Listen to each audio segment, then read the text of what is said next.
तो विद्यार्थियों, पुस्तक दृष्टि चैनल में एक बार पुनः आपका स्वागत है। आज हम कक्षा 9वीं एवं 10वीं के पाठ्यक्रम संस्कृत के लिए व्याकरण विधि में से प्रथम अध्याय वर्ण विचार को लेकर उपस्थित हुए।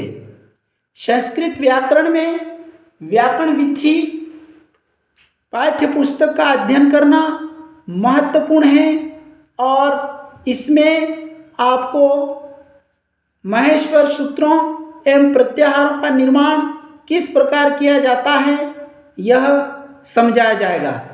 तो चलिए प्रारंभ करते हैं।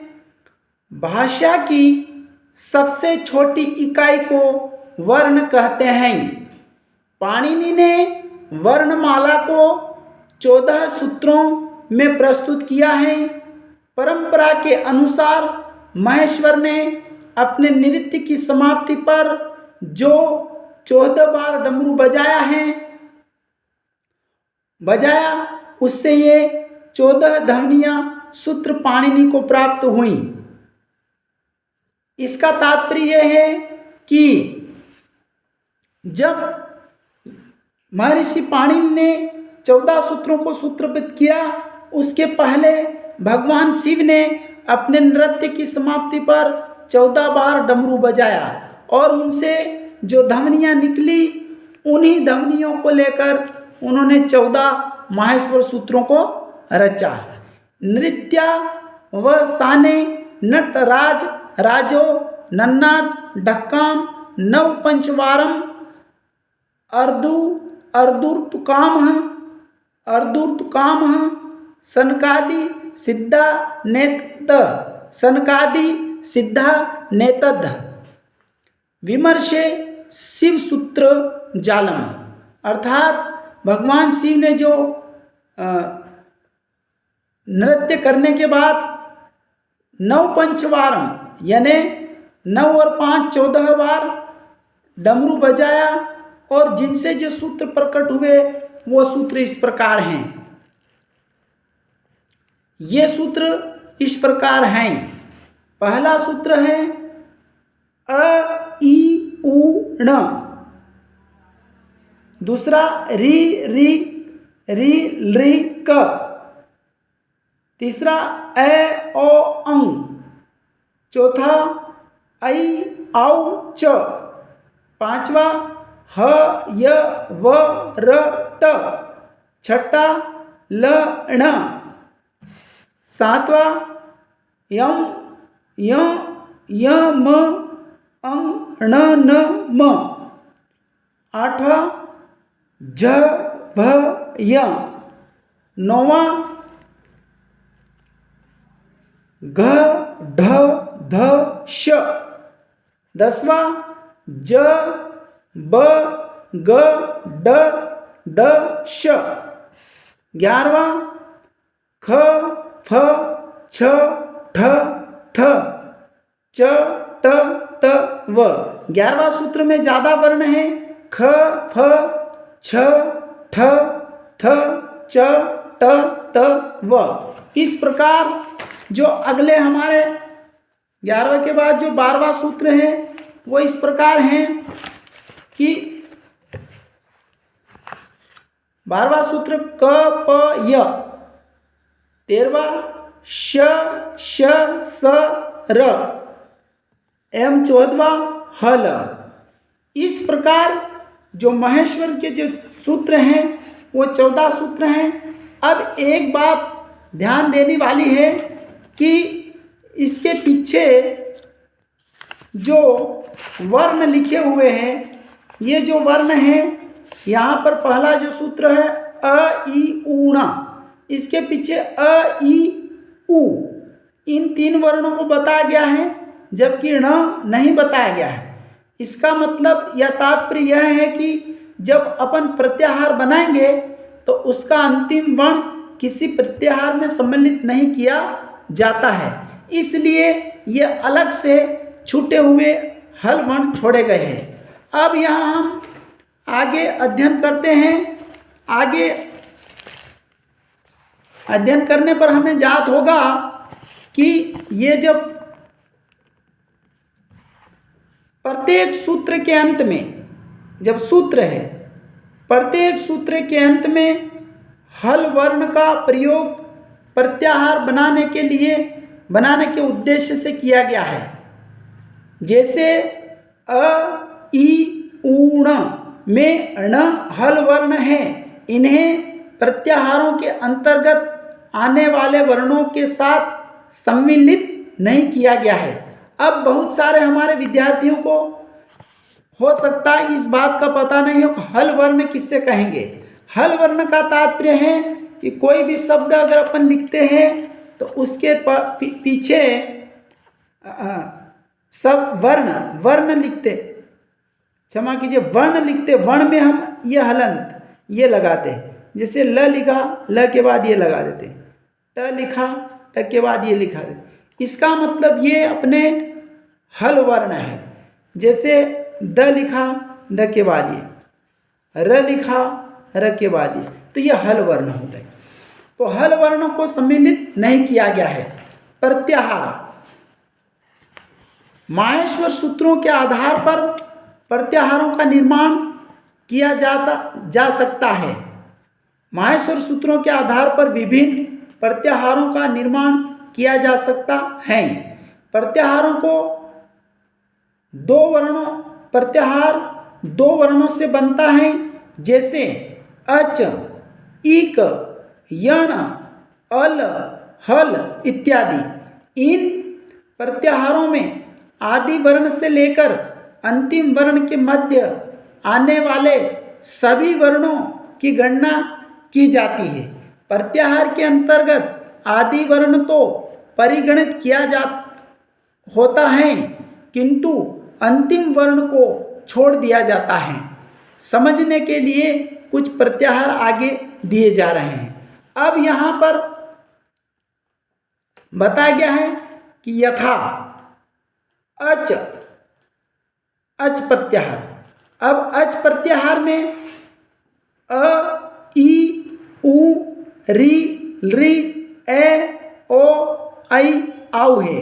यहाँ प्रत्याहार के आदि वर्ण अ का परिगणन किया गया है तथा अंतिम वर्ण च को छोड़ दिया गया है। अब यहाँ हो सकता आपको ये चीज़ समझ नहीं आई, इसीलिए एक अलग से नोट बना करके आपको समझाने का प्रयास किया गया है। एक अलग से नोट बना करके आपको समझाने का प्रयास किया गया है, इससे आप समझने का प्रयास करें। जैसे हम प्रत्याहार को लेते हैं तो प्रत्याहार में जो चीज़ें बताई गई है, समझाई गई है, उसमें ये जैसे अलग से चार्ट बनाया वर्णों का, और इसमें 14 सूत्र हैं ये। अब मान लो अच प्रत्याहार है अपना, अच प्रत्याहार, तो ये पहले सूत्र का अ लिया अपन ने, अ, इ, उ, ण, तो अच, तो च अपना कहाँ पर आया, ये यहाँ पर चौथे सूत्र का अंतिम वर्ण अच। अब हमें प्रत्याहार जब बनाना है तो ये जो शब्द दिया है, इस पहले सूत्र का भी अंतिम वर्ण ण छोड़ देना है, दूसरे का क छूट गया है, और तीसरे का अंग छूट गया है, और चौथे का च। अंतिम वर्ण को, महेश्वर सूत्र के अंतिम वर्ण को प्रत्याहार में सम्मिलित नहीं किया जाता है। तो अपना जो अच प्रत्याहार बनेगा वो अ, इ, उ, री, री, ए, औ, ऐ, ओ। इस प्रकार जो यथा जो अपना प्रत्याहार है ये इस प्रकार बनेगा। प्रत्याहार यथा अच प्रत्याहार जो अ, इ, उ, री, री, ए, ओ, ऐ, औ, ये एक प्रत्याहार बना। कौन सा प्रत्याहार, अच प्रत्याहार। इसीलिए यहाँ बताया था कि अ, इ, उ, री, री, ए, ओ, ऐ, औ और च छोड़ा गया। प्रत्याहार में महेश्वर सूत्र के पंचम वर्ण से लेकर के अंतिम वर्ण को प्रत्याहार में सम्मिलित नहीं किया जाता है। शायद आप प्रत्याहार क्या होता है इस चीज़ को आप समझ चुके होंगे कि अब हमें प्रत्याहार कैसे बनाना है, ये शायद आप अच्छी तरह से समझ गए होंगे। इसी प्रकार अन्य प्रत्याहार भी बनाया जा सकता है। जैसे यहाँ पर दिया है हल प्रत्याहार। तो पांचवें सूत्र के प्रथम वर्ण ह से लेकर 14वें सूत्र के अंतिम वर्ण ल के मध्य आने वाले सभी वर्ण, इसमें कौन सा हल प्रत्याहार हो जाएगा। इस हल प्रत्याहार में 5वें सूत्र के अंतिम वर्ण ह से लेकर 14वें सूत्र के अंतिम वर्ण ल के मध्य आने वाले सभी, इसको हल प्रत्याहार कहेंगे। जैसे हमने देखा पांचवा सूत्र का ये पांचवा सूत्र का प्रथम वर्ण ह और हल प्रत्याहार बनाना अपने को, तो ह तो ये है पांचवें सूत्र का प्रथम ह य व र ट ह पहला वर्ण है। इसके बाद अपन ल ये यहाँ पर आखिरी में ल, तो ह से लेकर ल तक ये अपना ह है। ह से लेकर ल, ये ल तक अपन प्रत्याहार बनाएंगे। तो हल प्रत्याहार बनाना है तो अंतिम वर्ण छोड़ते जाएंगे प्रत्येक सूत्र का। ह य व र ट, त को छोड़ देंगे। उसी प्रकार यहाँ ण को छोड़ेंगे, सिर्फ ल लिखा है यहाँ पे, ण को छोड़े हैं। म को छोड़ेंगे, य को छोड़ेंगे, श को छोड़ेंगे और स को छोड़ेंगे। इस प्रकार सभी को छोड़ते हुए ये ल है, ल को अंतिम में छोड़ देंगे। तो हल प्रत्याहार में कौन कौन से शब्द आ जाएंगे, कौन कौन से वर्ण आएंगे। ह य व र, ल य म अं ण न, झ भ, घ ढ ध, ज ब घ ढ द, ख फ छ ठ थ च ट त, क प श स र और ह। ये अपना हल प्रत्याहार बन गया। ह से लेकर ल तक और अंतिम वर्ण छोड़े गए। शायद विद्यार्थियों को ये चीज अच्छी तरह से समझ में आ गई होगी कि प्रत्याहार को किस प्रकार बनाया जा सकता। इसी प्रकार हम एक प्रत्याहार भी बना सकते हैं, अग प्रत्याहार भी बना सकते हैं, जल प्रत्याहार भी बना सकते हैं। ये जो प्रत्याहार बनाएंगे, जिस प्रकार मैंने यच प्रत्याहार को समझाया है, हल प्रत्याहार को बताया है, इसी प्रकार इक, अक और झल ये प्रत्याहार भी बनेंगे। और प्रत्याहार बीच के शब्द को लेकर भी बनाया जा सकता है। ऐसा जरूरी नहीं है कि प्रत्याहार किसी सूत्र के प्रथम वर्ण से ही बने। जैसे यहाँ एक प्रत्याहार लिया है, एक प्रत्याहार समझे, एक प्रत्याहार प्रथम सूत्र के द्वितीय वर्ण से ले लिया। कौन सा? द्वितीय वर्ण से लेकर के द्वितीय सूत्र के अंतिम वर्ण के क के मध्य आने वाले सभी वर्ण ई, उ, री तथा लृ। जैसे अब इसको हम इस प्रकार समझ सकते हैं कि ये कह रहे हैं एक प्रत्याहार के सूत्र के द्वितीय वर्ण। अब हम यहाँ देखते हैं ई, तो ये अपना हो गया ई। अब बोल रहे ईक प्रत्याहार बनाइए, ईक, ई और ये क। अब हम ई से प्रारंभ करेंगे, ई और क, तो ई से प्रारंभ कर देंगे पहले सूत्र के द्वितीय वर्ण और दूसरे सूत्र के अंतिम वर्ण तक। तो ई, उ, ण इसमें सम्मिलित नहीं करेंगे हम, ई, उ, री और लृ। इसी प्रकार ई से चालू करें, ई, उ, री और लृ। इसी प्रकार हमारा एक प्रत्याहार हो जाएगा। इसी प्रकार हम अग प्रत्याहार भी बना सकते हैं, जल प्रत्याहार बना सकते हैं। अब जल प्रत्याहार, जल अष्टम सूत्र के पंचम वर्ण से झ से लेकर 14 सूत्र के अंतिम वर्ण ल के मध्य है। अब ये 8 जो अष्टम सूत्र है वहां से लेकर ल के मध्यम आने वाले सभी वर्ण हो जाएंगे। इसी प्रकार इनको यहाँ बताया गया है, समझाया गया है। और प्रत्याहार अब आप आसानी से बना सकते हैं। ये जो ज भ घ ढ ध ज ब घ ड द ख फ छ ठ थ च ट त क प श श स तथा ह। इसी प्रकार हम यण प्रत्याहार बना सकते हैं। इस प्रकार यण प्रत्याहार भी बना सकते हैं। इन प्रत्याहारों को समझने के बाद ही हम संधि के नियमों को समझ सकते हैं। जब तक हम इन प्रत्याहारों को अच्छी तरह से नहीं समझ लेते हैं तब तक हम संधि के प्रकरण को नहीं समझ सकते हैं। इसीलिए यहाँ कहा है कि संधि आदि के नियमों को समझने के लिए प्रत्याहार ज्ञान अत्यंत आवश्यक है। जो संधि के नियम है उन संधि के नियमों को जानने और समझने के लिए प्रत्याहार का ज्ञान अत्यंत आवश्यक है।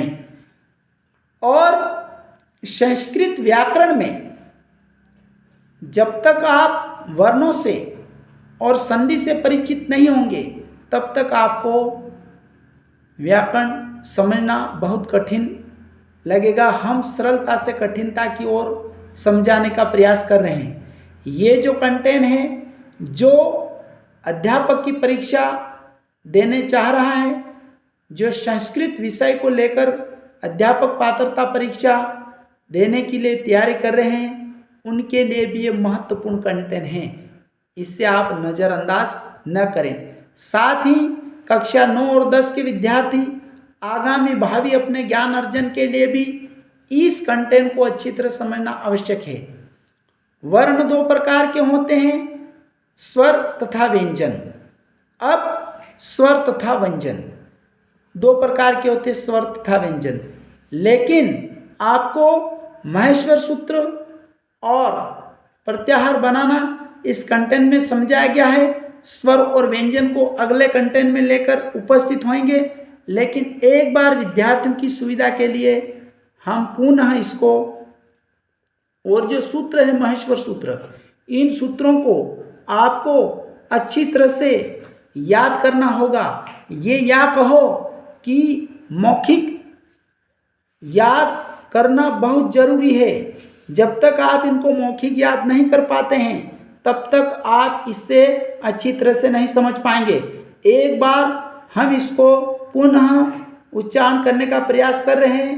अ ई उ ण रि लृ क ए ओ अं ऐ औ च ह य व र ट ल ण य म अं ण न म झ ब य घ ढ द श ज ब ग ड द श ख फ छ ठ थ च ट त व क प य श श स र ह ल